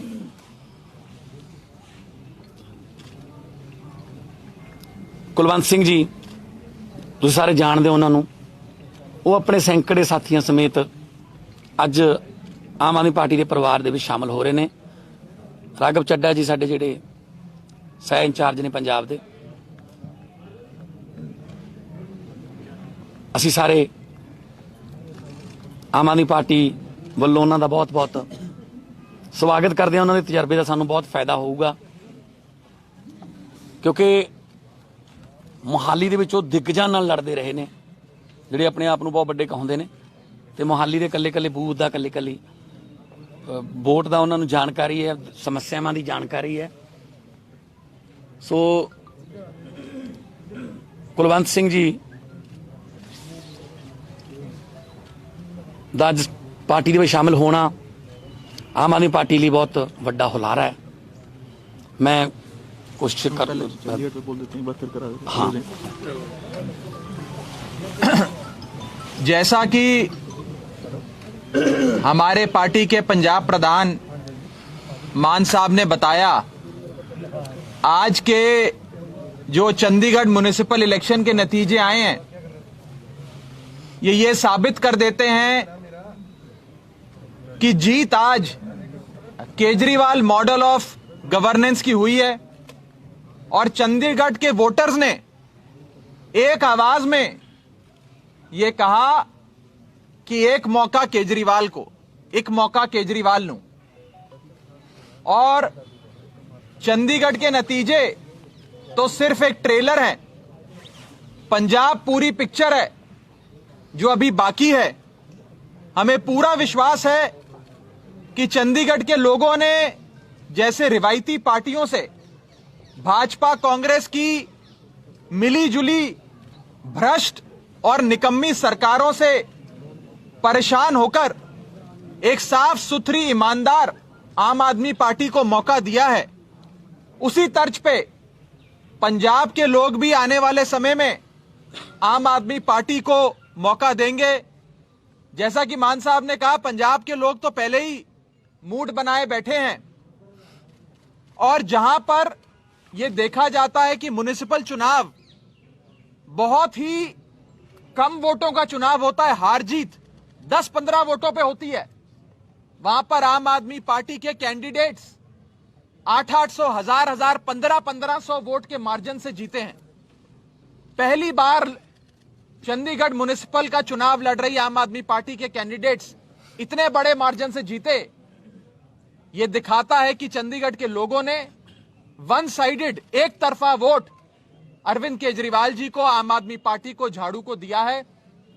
चंडीगढ़ के वोटर्स का हम सभी धन्यवाद करते हैं। ਵਿਵਾਦਿਤ ਟਿੱਪਣੀ ਤੇ ਡੀਐਸਪੀ ਨੇ ਨਵਜੋਤ ਸਿੰਘ ਸਿੱਧੂ ਨੂੰ ਭੇਜਿਆ ਮਾਨਹਾਨੀ ਨੋਟਿਸ। ਚੰਡੀਗੜ੍ਹ ਪੁਲਿਸ ਦੇ ਡੀਐਸਪੀ ਦਿਲਸ਼ੇਰ ਚੰਦੇਲ ਨੇ ਸੋਮਵਾਰ ਨੂੰ ਪੰਜਾਬ ਕਾਂਗਰਸ ਦੇ ਪ੍ਰਧਾਨ ਨਵਜੋਤ ਸਿੰਘ ਸਿੱਧੂ ਵੱਲੋਂ ਸਿਆਸੀ ਰੈਲੀ ਵਿੱਚ ਕਥਿਤ ਤੌਰ ਉੱਤੇ ਪਾਰਟੀ ਵਰਕਰਾਂ ਨੂੰ ਪੁਲਿਸ ਦੀਆਂ ਪੈਂਟਾਂ ਗਿੱਲੀਆਂ ਕਰਨ ਬਾਰੇ ਕਹਿਣ ਤੇ ਸਖਤ ਤਾੜਨਾ ਕੀਤੀ ਸੀ, ਜਿਸ ਪਿੱਛੋਂ ਹੁਣ ਉਹਨਾਂ ਨੇ ਸਿੱਧੂ ਨੂੰ ਮਾਨਹਾਨੀ ਨੋਟਿਸ ਭੇਜਿਆ ਹੈ। ਮਾਨਹਾਨੀ ਨੋਟਿਸ ਵਿੱਚ ਡੀਐਸਪੀ ਦਿਲਸ਼ੇਰ ਸਿੰਘ ਨੇ ਸਿੱਧੂ ਨੂੰ ਬਿਨਾਂ ਸ਼ਰਤ ਮਾਫੀ ਮੰਗਣ ਲਈ ਕਿਹਾ ਹੈ। सियासत के रंगों में न डूबो इतना कि वीरों की शहादत याद न आए, जरा सा याद कर लो वादे जवां के, गर आपको अपनी जवां का कहा याद आए। साथियों, 2-3 दिन तो एक वीडियो वायरल हो रही है जिस विच नवजोत सिंह सिद्धू अपने एक साथी नूं कह रहे हैं, वेखो मुंडा गाडर वर्गा, पीली जैकट वाला, खंगूरा मार के थानेदार की पेंट गिल्ली कर दो। बड़े शर्म वाली गल है कि इस तरह के सीनियर लीडर अपनी ही फोर्स बारे इस तरह के शब्द बरतन और उन्होंने बेइज्जत करन। उही फोर्स उन्होंने हिफाजत करती है, उन्होंने फैमिली की हिफाजत करती है, उन्होंने राखी करती है। जे एडी गल है तो यह फोर्स नूं वापस करके अपने आप घूमन, 10-10, 20-20 बंदे एक कंपनी अपने नाल लई घूमते हैं। फोर्स तो बिना तो रिक्शे वाला भी इन्हां दा कहा नहीं मनता। सो मैं दिलशेर सिंह चंदेल डीएसपी इस गल की पुरजोर शब्दों के नाल निखेधी करता हाँ और मैं हिंदुस्तान की पुलिस वालों, पंजाब की पुलिस वालों, चंडीगढ़ की पुलिस वालों इस गल की निखेधी करता हाँ ते रोस प्रगट करता हाँ कि उन्होंने इस तरह के शब्द अपनी फोर्स बारे नहीं बोलने चाहिए। फोर्स की भी अपनी एक डिग्निटी है, फोर्स की भी अपनी एक जमीर है, फोर्स की भी अपनी एक इज्जत है और उस डिग्निटी नूं बरकरार रखना साडी जिम्मेदारी है। सो मैं इन्हां शब्दों के नाल ही सिद्धू साहब का धन्नवाद करता हाँ कि उन्होंने सारी पुलिस फोर्स नूं शर्मनाक किया है। इस तरह दीयां गल्लां, इस तरह दीयां गल्लां कह के स्टेज ते इस तरह दीयां गल्लां कह के लोकां दे विच पुलिस की बेइज्जती की है। जय हिंद, जय भारत। ਕੇਜਰੀਵਾਲ ਨੂੰ ਮਿਲਣ ਪਿੱਛੋਂ ਰਾਜਾ ਵੜਿੰਗ ਨੇ ਕੀਤੇ ਵੱਡੇ ਖੁਲਾਸੇ।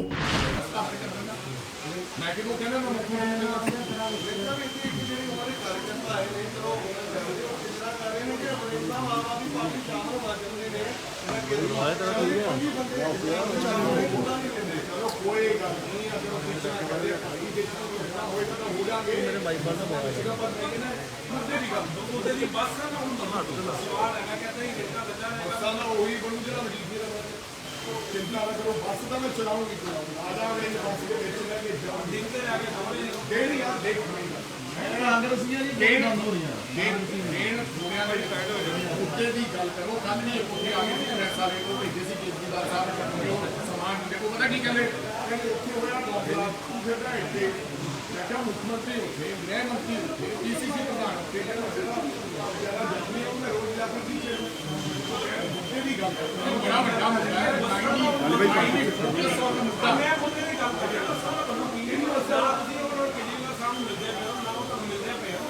वो जनाब मैं था मेरी बस मैं उन्हें मिलूँ करे वो कहते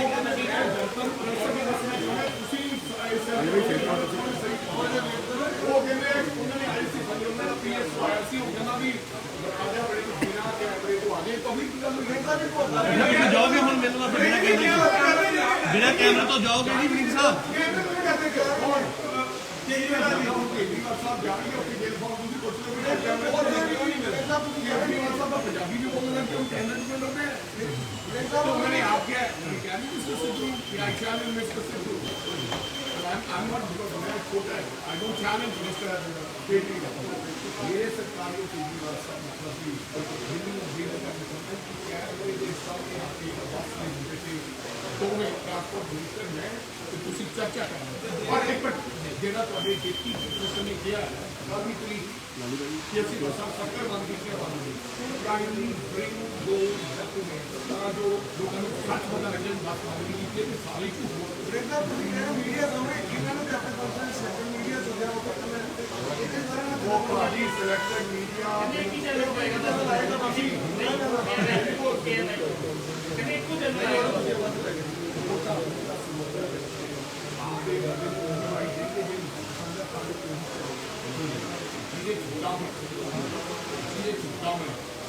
एक काम सच्ची चोरी नहीं ध्यान भी बुझूंगे नहीं बदला जाता कहाँ डर लगता मेरे में मेरा मर्जी छोटा काम कोई छोटा चाहे छोटा ਫੈਸਲਾ ਸੀ ਉਹ ਗਲਤ ਸੀ ਜਾਂ ਇਹ ਗਲਤ ਹੈ? ਪਹਿਲਾ ਫੈਸਲਾ ਆਪਣੇ ਥਾਂ ਠੀਕ ਸੀ। ਹੁਣ ਲੋੜ ਮੈਂ ਇੰਨਾ ਨਹੀਂ ਤੁਸੀਂ ਕੁਐਸਚਨ ਕਰ ਲਿਆ ਜਵਾਬ ਸੁਣੋ ਮੇਰੇ ਕੋਲ ਥੋੜਾ ਜਿਹਾ ਸਬਰ ਰੱਖੋ। ਪਹਿਲਾ ਫੈਸਲਾ ਆਪਣੇ ਥਾਂ ਠੀਕ ਸੀ। ਅੱਜ ਲੋੜ ਅਨੁਸਾਰ ਇਸ ਫੈਸਲੇ ਦੀ ਜ਼ਰੂਰਤ ਸੀ, ਲੋਕਾਂ ਦਾ ਪ੍ਰੈਸ਼ਰ ਸੀ, ਅਸੀਂ ਤਾਂ ਫੈਸਲਾ ਆਮ ਆਦਮੀ ਪਾਰਟੀ ਦੇ ਨਾਲ ਚਰਚਾਵਾਂ ਚੱਲ ਰਹੀਆਂ ਸੀਗੀਆਂ ਕਿ ਉਹ ਮੀਡੀਆ ਚਰਚਾਵਾਂ ਨੇ ਉਹਦੇ ਨਾਲ ਕੋਈ ਗੱਲਬਾਤ ਹੋਈ है? कोई आम आदमी पार्टी के साथ जाएगा आने वाले समय में सर? नहीं अभी नहीं। अभी नहीं, बाद में जा सकता है, जा सकते हैं। ਇਹ ਅੱਜ ਦਾ ਕੁਐਸਚਨ ਨਹੀਂ, ਅੱਜ ਇਹ ਮੋਰਚਾ ਫਲੋਟ ਕੀਤਾ 1 ਮਿੰਟ ਜਦੋਂ ਅਸੀਂ 117 ਸੀਟਾਂ ਦਾ ਐਲਾਨ ਕਰਤਾ ਇਹ ਸਵਾਲ ਹੀ ਨਹੀਂ ਬਣਦਾ। ਇਹ ਉਹ ਬਾਤ ਪੁੱਛ ਲਓ ਜਦੋਂ ਕਰਾਂਗੇ। ਸਵਾਲ ਇੱਕ ਜਿਹੜਾ ਕਰੋ ਉਹਨਾਂ ਦਾ ਸੁਣਾਓ। ਇਹ ਜਿਹੜਾ ਮੈਂ ਬਾਈ ਦਾ ਜਵਾਬ ਇਹ ਜਿਹੜਾ ਮੋਰਚਾ ਪਹਿਲਾਂ ਤਾਂ ਇੱਕ ਸਮਝ ਲਓ ਵੀ ਇਹ ਜਿਹੜਾ ਮੋਰਚਾ ਬਣਾਇਆ ਇਹ ਪੋਲੀਟੀਕਲ ਪਾਰਟੀ ਨਹੀਂ ਹੈ, ਮੋਰਚਾ ਇਲੈਕਸ਼ਨਾਂ ਲੜਨੀਆਂ, ਇਲੈਕਸ਼ਨ ਲੜਨ ਲਈ ਇਹ ਮੋਰਚਾ ਬਣਾਇਆ ਕਿਉਂਕਿ ਅਸੀਂ ਅਲੱਗ-ਅਲੱਗ ਜਥੇਬੰਦੀਆਂ ਹੈਗੀਆਂ ਤੇ ਮੋਰਚਾ ਤੁਹਾਡੇ ਸਾਹਮਣੇ ਜਿਹੜਾ ਪੁੱਛਿਆ ਗਿਆ ਸਵਾਲ ਆ ਵੀ ਇਹ ਰਜਿਸਟਰਡ ਹੈ ਜਾਂ ਨਹੀਂ ਹੈ। ਹੁਣ ਮੈਂ ਤੁਹਾਡੀ ਵਾਲੀ ਗੱਲ ਤੇ ਆਉਣਾ, ਉਹ ਇੱਧਰ ਜਵਾਬ ਸੀਗਾ। ਤੁਹਾਡੇ ਵਾਲੀ ਗੱਲ ਇਹ ਹੈ ਵੀ ਉਹ ਆਪਾਂ ਗੈਰ ਸਿਆਸੀ ਤੌਰ ਤੇ ਲੜੇ ਸੀ, ਆਪਾਂ ਗੈਰ ਸਿਆਸੀ ਤੌਰ ਤੇ ਇੱਥੋਂ ਗਏ, ਕੋਈ ਸਿਆਸਤ ਦੇ ਬੰਦੇ ਨੂੰ ਆਪਾਂ ਸਟੇਜ ਤੇ ਨਹੀਂ ਚੜ੍ਹ ਦਿੱਤਾ ਕਿਉਂਕਿ ਆਪਾਂ ਗੈਰ ਸਿਆਸੀ ਤੌਰ ਤੇ ਜਿੱਤੇ। ਤੁਸੀਂ ਉਹਦਾ ਤੁਹਾਡਾ ਆਨਸਰ ਇਹ ਆ ਵੀ ਇਸ ਮੋਰਚੇ ਨੂੰ ਜੋ ਜਿੱਤਣ ਤੋਂ ਬਾਅਦ ਅਸੀਂ ਆਏ, ਜਿਹੜੇ ਸਾਡੇ ਨਾਲ ਲੋਕ ਜੁੜੇ ਉਹ ਗੈਰ ਸਿਆਸੀ ਤੌਰ ਤੇ ਸਾਡੇ ਨਾਲ ਜੁੜੇ ਨੇ, ਉਹ ਜਦੋਂ ਜਾ ਕੇ ਪਿੰਡਾਂ 'ਚ ਗਏ ਤੇ ਉਹ ਕਹਿੰਦੇ ਵੀ ਅਸੀਂ ਹੁਣ 1.25 ਸਾਲ ਦੀ ਸਾਰੀ ਸਿਆਸਤਾਂ ਛੱਡ ਕੇ ਤੁਹਾਡੇ ਮਗਰ ਲੱਗ ਗਏ। ਅਸੀਂ ਤਾਂ ਆਪਣੇ ਚਾਚੇ ਤਾਇਆਂ ਨਾਲ ਵੀ ਦੁਸ਼ਮਣੀਆਂ ਲੈ ਲਈਆਂ, ਅਸੀਂ ਕਦੇ ਕੋਈ ਪ੍ਰੋਗਰਾਮ ਨਹੀਂ ਸਿਆਸੀ ਹੋਣ ਦਿੱਤਾ ਤੇ ਸਾਨੂੰ ਵੀ ਲੜ ਫੜੋ। ਇਹ ਡੈਮੋਕ੍ਰੈਟਿਕ ਆਪਾਂ ਸਟੇਟ 'ਚ ਰਹਿੰਦੇ ਆ, ਡੈਮੋਕ੍ਰੇਸੀ ਨੂੰ ਮੰਨਣ ਵਾਲੇ ਲੋਕ ਆ ਤਾਂ ਵੋਟ ਤਾਂ ਹਰੇਕ ਨੇ ਪਾਉਣੀ ਆ ਤੇ ਇੱਕ ਗੁੱਟ ਬਣਾ ਕੇ ਜਰੂਰ ਸਾਡੇ ਮੂਹਰੇ ਪੇਸ਼ ਕਰੋ ਜਿਹੜਾ ਆਪਾਂ ਅਗਲੇ ਪੰਜਾਬ ਲਈ ਸੁਰਜਿਆ ਜਾ ਸਕੇ। ਇਹ ਉਹਨਾਂ ਦੀਆਂ ਮਜਬੂਰੀਆਂ ਨੇ ਸਾਨੂੰ ਇੱਥੇ ਲੈ ਕੇ ਆਂਦਾ। ਕਿਤੇ ਸਾਡਾ ਇਹ ਮੋਰਚਾ ਬਣਾਉਣ ਲਈ ਜਾਂ ਪੋਲੀਟੀਕਲ ਪਾਰਟੀ ਬਣਾਉਣ ਲਈ ਜਾਂ ਤਿਆਰੀ ਹੁੰਦੀ ਤਾਂ ਰਜਿਸਟਰਡ ਪਾਰਟੀ ਹੁੰਦੀ, ਆਪਣੇ ਕੋਲ ਚੋਣ ਨਿਸ਼ਾਨ ਹੁੰਦੇ, ਉਹੋ ਜੀ ਕੋਈ ਗੱਲ ਨਹੀਂ। ਹਾਲੇ ਮੋਰਚਾ ਬਣਾ ਕੇ ਤੁਹਾਡੇ ਮੂਹਰੇ ਰੱਖਿਆ, ਇੱਕ ਤਰ੍ਹਾਂ ਦੀ ਨਵੀਂ ਸਵੇਰ ਆ।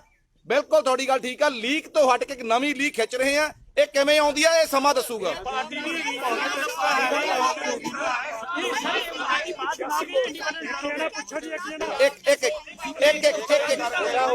ਸਾਰਿਆਂ ਦੇਖੋ ਇੱਕ ਸਵਾਲ ਇੱਕ ਜਿਹੜਾ ਪੁੱਛ ਲਓ ਯਾਰ,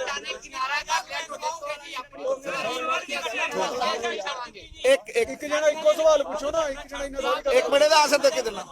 ਰਮਨ ਜੀ ਇਹਦਾ ਆਨਸਰ ਦੇਣਾ, ਤੁਸੀਂ ਆ ਕੁਐਸਚਨ ਪੁੱਛੋ। ਸੰਯੁਕਤ ਕਿਸਾਨ ਮੋਰਚਾ ਨੇ ਕਿਨਾਰਾ ਕਰ ਲਿਆ।